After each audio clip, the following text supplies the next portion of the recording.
जनपद हापुड़ की तीनों विधानसभा सीटों पर चुनावी रण में उतरे 35 प्रत्याशियों की किस्मत का फैसला ईवीएम में कैद हो गया। 10 मार्च को मतगणना होगी और ऐसे में समय बहुत कम बचा है और एग्जिट पोल भी सामने आ चुके हैं। हमारे साथ बात करने के लिए जनपद हापुड़ के भाजपा के जिलाध्यक्ष उमेश राणा मौजूद हैं। सर, बहुत बहुत स्वागत आपको उमेश जी ये हापुड़ न्यूज में।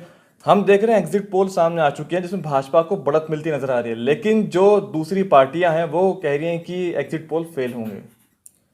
अब 10 तारीख तक तो उन्हें ये कहना ही चाहिए, लेकिन ये एग्जिट पोल नहीं, ये जनता का पोल है। पहले ही दिन से, जब 10 फरवरी को पहला चरण हुआ, उसी दिन से जनता की आवाज़ थी। और एक कहावत है, जनता की आवाज़ खुदा का नक्कारा होता है।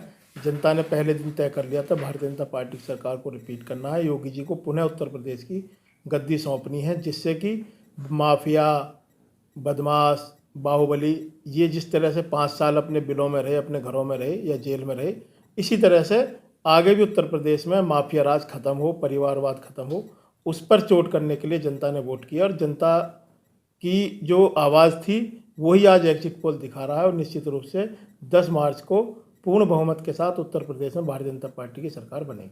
बिल्कुल, और देखा जाए तो यूपी की एक मिसाल या भाजपा का एक दूसरा रूप बुलडोजर भी जो है उसको देखा जा रहा है। बुलडोजर जो है वो एक ब्रांड बनता जा रहा है। हाँ, बुलडोजर की तो मेंटेनेंस चल रही है लगातार, और निश्चित रूप से हर जिले में 2-2 बुलडोजर देने के लिए योगी जी ने जो कंपनी बनाती है जेसीबी, उससे आग्रह भी किया है कि उत्तर प्रदेश ने बुलडोजर का इतनी ब्रांडिंग की है कि आज पूरे भारत में बुलडोजर की एक अलग पहचान बन गई है कि उत्तर प्रदेश में बुलडोजर का कितना सदुपयोग हुआ।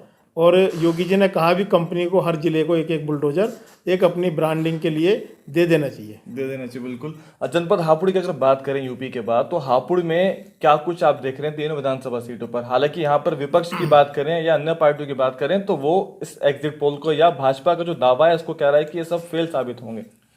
वो 10 तक कहेंगे फेल है, और 10 के बाद वो मानेंगे कि भी हाँ, हम जनता का जो जनादेश है हम उसको स्वीकार करते हुए अपनी हार स्वीकार करते हैं। लेकिन उन्होंने, सही पूछो तो, मन से अपनी हार स्वीकार कर ली है। और जनपद हापुड़ की हम तीनों सीट बहुत अच्छे मार्जिन से जीतने जा रहे हैं। जी, 2 सवाल पूछूंगा। एक सवाल ये है कि जिस तरह से मतगणना स्थल पर समाजवादी पार्टी के वहां पे नेता बैठे हैं, हुक्मरान बैठे हैं, पदाधिकारी बैठे हैं, उन्होंने वहां पे घेरा हुआ है जहाँ पे एक मतगणना होगी, किस तरह देखते हैं इसको? अभी 10 तारीख को जब ये चुनाव बुरी तरह हारेंगे, उस समय शोर भी मचाएंगे कि ईवीएम ने हमें हरा दिया। तो इनके साथ तो वो हो रहा है कि खिसियानी बिल्ली खंबा नोचे वाली बात है। इनके कर्म इतने 12 से 17 के बीच में रहे हैं। जनता 12 से और 17 के बीच में जो शासन रहा, किस तरह से हमारी बहन बेटियों के दुपट्टे मार्केट में खींचे गए, किस तरह से वो अपने आप को असुरक्षित महसूस करती थीं, किस तरह से हमारी बहन बेटियाँ एक अपनी इज्जत बचाने के खातिर घर से स्कूल तक नहीं जा पाती थीं, उन सब 5 साल के कुशासन को जनता ने देखा है। और उस कुशासन को कुचलने के लिए ही जनता ने वोट किया है। और निश्चित रूप से जब 10 तारीख को ये हारेंगे तो ये ईवीएम पे भी दोष देने वाले हैं।